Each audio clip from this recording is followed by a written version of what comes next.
विपिन बेटा, थक गया हूं तुम्हें समझाते समझाते कि ये धन दौलत रुपया पैसा एक समय के बाद कुछ भी काम नहीं आता। अरे बेटा, जिंदगी जीने के लिए एक जीवन साथी की जरूरत होती है। अगर समय रहते मेरी बात को अमल में नहीं लिया ना, तो कुछ समय के बाद सर पकड़कर रोना पड़ेगा।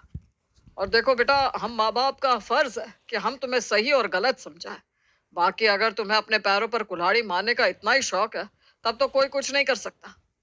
पापा, मैं जिंदगी में बहुत खुश हूँ।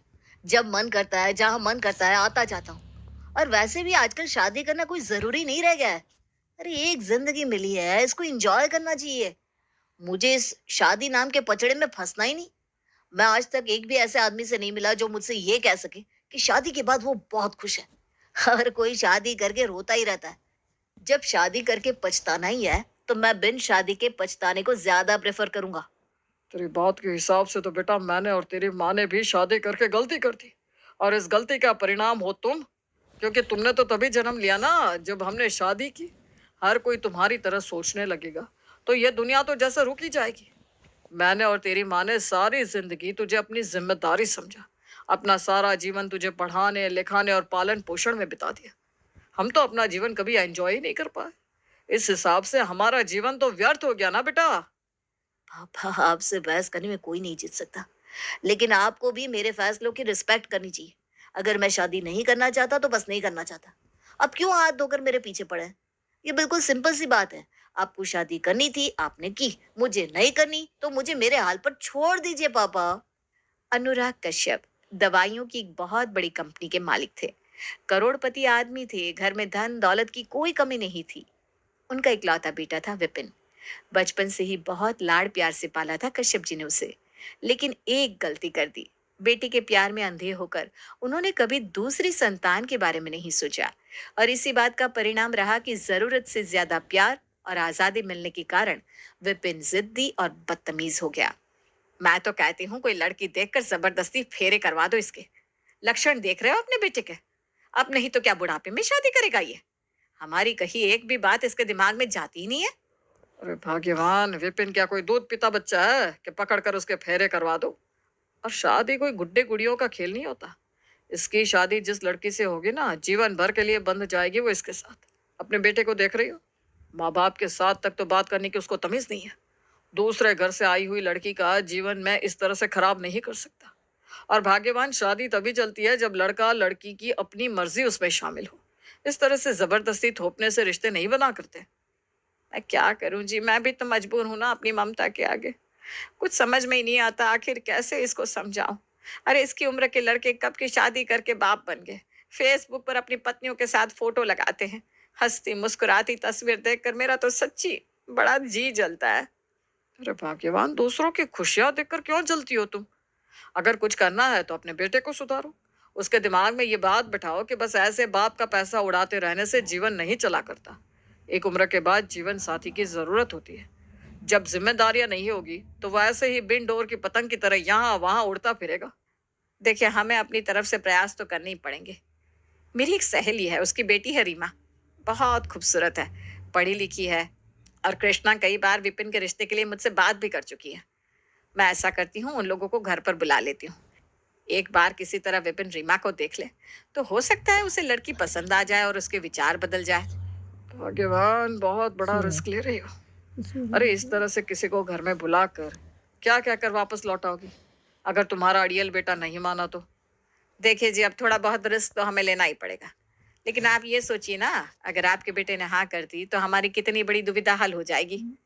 अच्छा ठीक है, अगर तुम्हारी यही मर्जी है तो यही सही। बुला लो अपनी सहेली और उसकी बिटिया को। रविवार का दिन था। विपिन आज घर में ही था। खाली समय में सोफे पर बैठा हुआ वो अपने मोबाइल में गेम खेल रहा था। तभी सुनीता की सहेली अपनी बेटी रीमा के साथ उनके घर पहुंच जाती है। अब आप लोग बैठकर बातें करिए। मम्मी, मैं अपने रूम में जा रहा हूँ। अरे नहीं बेटा, आओ ना हमारे साथ बैठो। कभी मेरे दोस्तों से भी मिला करो। देखो, आज कृष्णा आंटी अपनी बेटी रीमा को भी लेकर आई हैं। रीमा बेटा, विपिन को ना गार्डनिंग का बहुत शौक है। तुम्हें पता है कितने सारे नए नए प्लांट्स लगाए इसने। जाओ बेटा, अपना गार्डन दिखाओ रीमा को। रीमा को लेकर विपिन गार्डन दिखाने चला जाता है। कुछ देर की मुलाकात के बाद कृष्णा आंटी अपनी बेटी रीमा के साथ अपने घर को लौट गई थी।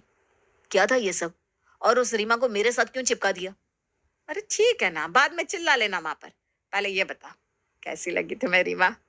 कैसी लगी से क्या मतलब है? आपके दोस्त की बेटी है, वैसी ही लगी। और मुझे कैसी भी क्यों लगेगी वो? मुझे कौन-सा उसके साथ शादी करनी है? कितना अच्छा हो बेटा अगर तुम सच में उससे शादी कर लो। इससे अच्छी बात और क्या हो सकती है? मम्मा प्लीज़ एक बार फिर से स्टार्ट मत हो जाना आप। मुझे कोई शादी-वादी नहीं करनी और मैं ये बात आपको पता नहीं कितनी दफ़ा बता चुका हूँ। विपिन और सुनीता की बहस हो ही रही थी।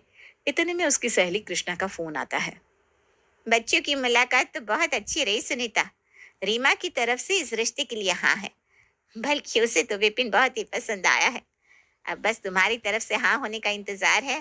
फिर उसके बाद हम दोस्त से रिश्तेदार बन जाएंगे। कृष्णा ने फोन रख दिया था, लेकिन कृष्णा की बातों ने सुनीता को गहरी चिंता में पहुंचा दिया था। क्या हुआ भाग्यवान? इतनी चिंता में क्यों हो? क्या बताऊं जी, मेरी सहेली आई थी ना अपनी बेटी को लेकर। उसे हमारा बेटा पसंद है, लेकिन आपका अड़ियल बेटा तो अभी भी शादी को तैयार नहीं है। समझ में नहीं आता करे तो क्या करे। मेरे पास एक आइडिया है, तुम अपने बेटे को बुलाओ, हो सकता है इस तरीके से बात बन जाए। देखो बेटा, तुम कहते हो कि तुम्हें शादी में यकीन नहीं है, शादी करके तुम अपना जीवन बिगाड़ना नहीं चाहते, और हमारा कहना है कि शादी करके तुम्हें एक अच्छा जीवन साथी मिलेगा, तुम्हारा जीवन संवर जाएगा। तो मैंने ना एक बीच का रास्ता निकाला है।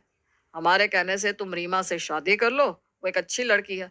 जब घर में बहू आती है तो रिश्तों में ताजगी आ जाती है।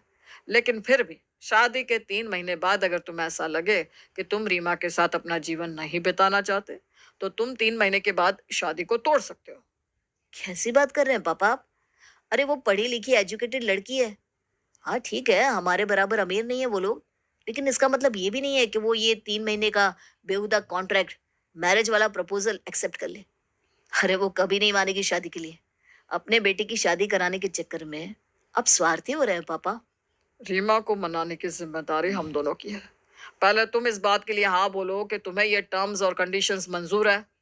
अम, ठीक है पापा, मैं आपको सोचकर शाम तक जवाब देता हूँ। विपिन पापा की कही हुई सारी बातों पर ध्यान से सोच विचार करता है।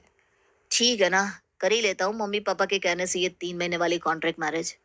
जब एक बार ये शादी टूट जाएगी ना तो इनके दिमाग से जीवन भर के लिए शादी वाला ख्याल भी निकल जाएगा और मुझे भी इस मुसीबत से छुटकारा मिल जाएगा। वरना हर चौथे दिन मम्मी-पापा का कांटा शादी पर आकर अटक जाता है। और विपिन ने शादी के लिए हाँ कह दी। अनुराग और सुनीता ने पता नहीं कृष्णा को क्या कहकर मनाया, लेकिन जो भी था, रीमा इस कॉन्ट्रैक्ट मैरिज के लिए तैयार हो गई थी। क्योंकि ये कॉन्ट्रैक्ट मैरिज थी, इसलिए ज्यादा धूमधाम तो नहीं हुई थी।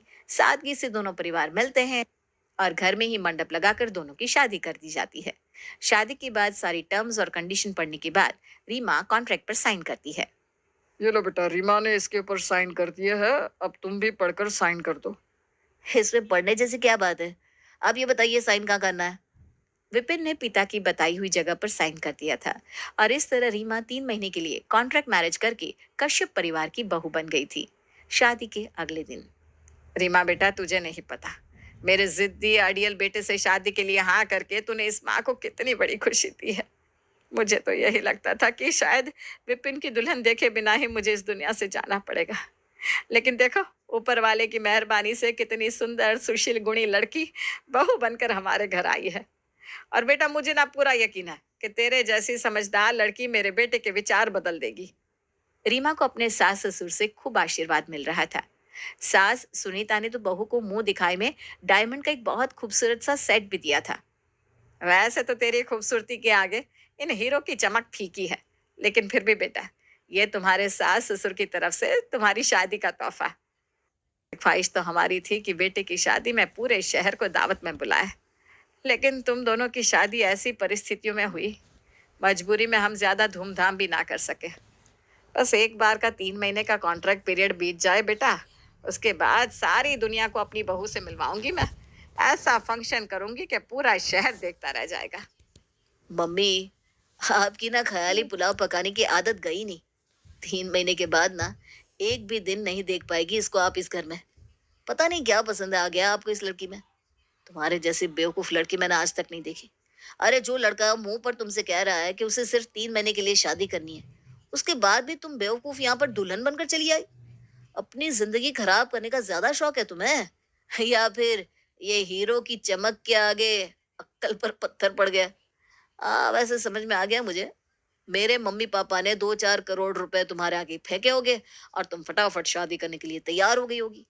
पर एक बात अपने दिमाग में बिल्कुल साफ कर लो, मुझे तुम में और इस शादी में कोई इंटरेस्ट नहीं है। बस मैं तो अपने मम्मी पापा को ये प्रूव करना चाहता हूँ कि शादी वादी मुझसे झिलने वाली नहीं है। शादी की पहली रात को ही विपिन जी ने भर भर कर कड़वी बातें रीमा जी को सुना डाली। लेकिन रीमा जाने किस मिट्टी की बनी थी, उसने विपिन की एक भी बात का पलट कर जवाब नहीं दिया। अगले दिन सुबह 6 बजे उठकर, विपिन, सुबह हो गई है, आपकी कॉफी मैंने साइड टेबल पर रख दी है और आपके कपड़े निकाल कर रख दिए हैं, आप तैयार होकर नीचे आ जाओ, तब तक मैं नाश्ता बनाती हूँ। विपिन को उठाकर रीमा नीचे चली गई थी। विपिन जब तक रेडी होकर आया तब तक रीमा नाश्ता टेबल पर लगा रही थी। रीमा, इस घर में नौकरों की ना एक लंबी फौज काम करती है, इसलिए तुम्हें ये नौकरानियों वाले काम करने की कोई जरूरत नहीं है। और हाँ, जब तक तुम घर में नहीं आई थी, मुझे नाश्ता तब भी मिल जाता था, इसलिए तुम्हें इतना कष्ट करने की कोई जरूरत नहीं है। विपिन, ये कौन सा तरीका हुआ बहू के साथ बात करने का? और ऐसा क्या गलत कर दिया उसने जो तुम उसे ऐसी बातें सुना रहे हो? अरे वो तो अपना फर्ज ही निभा रही है ना।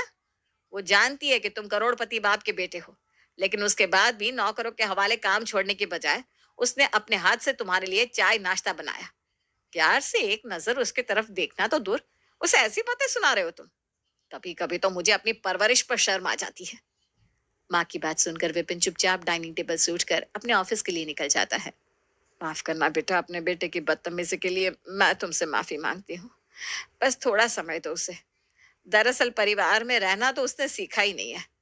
बस घर से ऑफिस जाता है, उसके बाद कब ऑफिस से निकलकर दोस्तों के साथ पार्टी और क्लब के लिए निकल जाता है, हमें पता ही नहीं चलता। अब तुम आ गई हो ना बेटा, मुझे पूरा यकीन है जल्द ही सब कुछ ठीक हो जाएगा। अरे यार, क्या हुलिया बना रखा है ये, इतना ये सदा सुहागन वाला गेटअप करने की क्या जरूरत है? हाँ, ये लंबा सा मंगलसूत्र, गहरी भरी मांग, ट्रेडिशनल साड़ियां। देखो, बस 2 महीने और फिर उसके बाद तुम्हारा टाटा बाय बाय होना है, इसलिए ज्यादा बीवी बनने की आदत पालने की जरूरत नहीं है, वरना 2 महीने के बाद तुम्हें और मेरी माँ को बहुत दिक्कत हो जाएगी। विपिन की बदतमीजियों का रीमा कोई भी जवाब नहीं देती थी, बल्कि एक अच्छी पत्नी और बहू की तरह वो घर में अपना हर फर्ज निभा रही थी, जो कोई भी आम शादीशुदा लड़की निभाया करती है। सुबह उठकर वो पूरे मन से नहा धोकर मंदिर में दीपक जलाती, उसके बाद पूरे परिवार के लिए चाय नाश्ता बनाती, दोपहर के खाने में भी कुक से कहकर सबकी पसंद का खाना बनवाती। घर की सारी जिम्मेदारियां जैसे उसने अपने कंधे पर ले ली थी। विपिन के इतने रूखे सूखे व्यवहार करने के बाद भी समय पर उसे उसकी पसंद का खाना परोस कर थाली में देती। आम भारतीय औरतों की तरह घर में साड़ी, मंगलसूत्र और सिंदूर पहनकर सास के साथ समय बिताती। एक सुंदर सुशील बहू के घर में आ जाने से जैसे पूरे घर का वातावरण ही चेंज हो गया था। सास सुनीता और ससुर अनुराग तो जैसे बहू के एकदम मुरीद हो गए थे। लेकिन कहते हैं ना, अच्छा वक्त बहुत जल्दी बीत जाया करता है। समय जैसे पंख लगाकर उड़ रहा था और आखिर 3 महीने का कॉन्ट्रैक्ट का पीरियड खत्म हो जाता है। देखिए जी, कल बच्चों की शादी को पूरे 3 महीने हो जाएंगे। इन 3 महीनों में रीमा ने हमारे दिल में ही जगह नहीं बनाई, बल्कि घर के नौकर भी बहू जी कहकर उसके आगे पीछे घुमा करते हैं। जिस दिन से वो आई है, मुझे तो पता ही नहीं कि घर में क्या हो रहा है। हर चीज की जिम्मेदारी उसने अपने कंधों पर ली हुई है। मुझे तो ये बात सोचकर घबराहट हो रही है कि अगर आपके बेटे ने सच में कल इस शादी को खत्म कर दिया तो क्या होगा। अरे रीमा जैसी इतनी अच्छी और सुशील लड़की हमें कभी नहीं मिल पाएगी। मैं तो बस अब भगवान से यही प्रार्थना कर रही हूँ कि इन 3 महीनों में बहू ने विपिन के मन में थोड़ी सी जगह बना ली हो और वो इस शादी को हमेशा के लिए मानने को तैयार हो जाए। अरे जिस लड़की ने अनजान नौकरों तक के दिल में जगह बना ली, क्या अपने पति के दिल में जगह नहीं बनाई होगी? तुम देखना, सिर्फ दिखाता नहीं है तुम्हारा बेटा, लेकिन मन ही मन प्रेम करने लगा है उसे। अगला दिन फैसले का दिन था, जिसके कारण सभी के दिल की धड़कनें बढ़ी हुई थी। माँ, हमारी शादी का कॉन्ट्रैक्ट आज खत्म होता है। मुझे इस घर में माता पिता से भी ज्यादा प्यार और सम्मान देने वाले सास ससुर मिले हैं। अगर विपिन चाहे तो मैं इस रिश्ते को जीवन भर निभाना चाहूंगी। बहू की बात सुनकर सास के चेहरे पर बड़ी सी मुस्कान आ गई थी। अरे बेटा, सोच क्या रहा है, जल्दी से हाँ बोल दे। बस इससे अच्छी बात क्या हो सकती है। अब खत्म करो ये कॉन्ट्रैक्ट का नाटक। अरे तुम पति पत्नी हो। नहीं माँ, हो सकता है इन 3 महीनों में आपने इस लड़की को अपनी बहू मान लिया हो, लेकिन मैंने कभी 1 मिनट के लिए भी इसे अपनी पत्नी स्वीकार नहीं किया। ना कल मैं इसे पसंद करता था, ना मैं आज पसंद करता हूँ। आज से ये अपने रास्ते और मैं अपने रास्ते। बेटे की बात सुनकर अनुराग, सुनीता और रीमा सभी हक्के बक्के से खड़े रह गए थे। खैर, जैसा कॉन्ट्रैक्ट में लिखा था उसी दिन बहू रीमा अपना सामान पैक करके अपने मायके के लिए निकल जाती है। घर में अब कोई भी रीमा के बारे में बात नहीं कर रहा था। सुनीता और अनुराग भी बेटे से इस कदर नाराज थे कि उसकी तरफ देखते भी नहीं थे।